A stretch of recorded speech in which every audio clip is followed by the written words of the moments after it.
There's a very psychological vigilante tale. It's about a man who loses his mind completely and is obsessed with trying to find all these things in his life and putting these puzzle pieces back together. And it's kind of a dream within a dream within a dream. So it takes the audience on a little bit of a ride of what is reality, what is not. My name is Gabriel Carrere. I'm the director of The Demolisher, which is having its world premiere at Fantasia 2015. It was very important for us to have a very visual and sonic movie because in dreams, everything is visual. You know, there's not a lot of reading or writing or dialogue, and we wanted to make a movie that had a lot of information within the frame and make it more of a universally themed film on a psychological level. I usually start with every film with cue cards.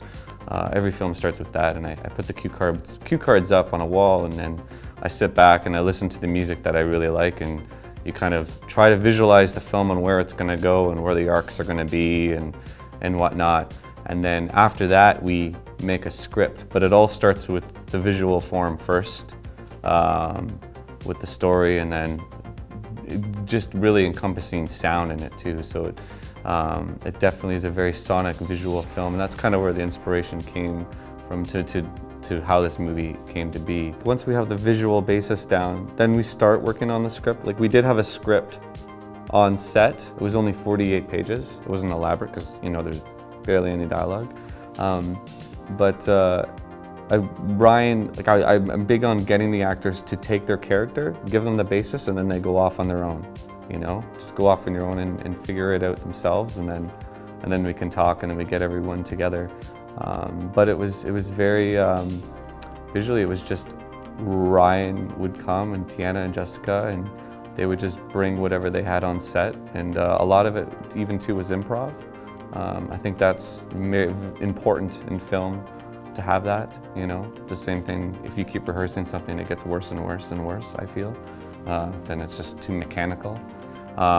We also wanted the actors to breathe on frame, and I keep saying that when I'm talking to people, because we see a lot of movies these days and everything's cut, and I noticed that a lot of films that are done outside North America, they love the stillness. They love, you know, setting up a frame and just letting it breathe, letting the actors breathe with very minimal dialogue and having the actors speak with lines without lines, with their eyes, with their hands, their face, their eyebrows, their body language, their positioning on set.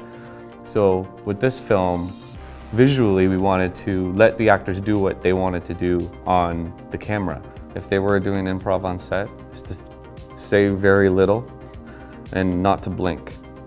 So we had scenes where they wouldn't blink, and that helps with just even beats and pauses and the fluidity of the scene if they don't blink, and it just keeps a constant drony atmosphere. So little things, you know, you would tell them like that to keep in their heads, and it takes some practice to do.